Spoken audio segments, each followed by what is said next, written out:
যাক, বইটই গোছানো হয়ে গেছে, এবার পড়তে বেরিয়ে পড়ি। উফ, গরম গরম ম্যাগিটা করা হয়ে গেছে। এ বাবা, আমি তো চামচটাই আনতে ভুলে গেছি।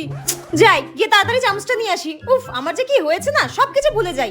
ও, যেই দেখেছে আমি পড়তে যাব, অমনি দিদি নিজের জন্য ঝাল ঝাল ম্যাগি করলো। দাঁড়া, তোকে দেখাচ্ছি মজা। আমি পড়তে চলে যাওয়ার সুযোগ নিয়ে তুমি ঝাল ঝাল ম্যাগি খাবে, তাই না? তোকে দেখাচ্ছি মজা। আজকে তোর ম্যাগির মধ্যে এমন নুন মেশাবো, তুই সারা জীবন আমাকে না ম্যাগি দিয়ে খাওয়ার কথা ভাবতেই পারবি না। সব নুনটা দিয়ে দেবো।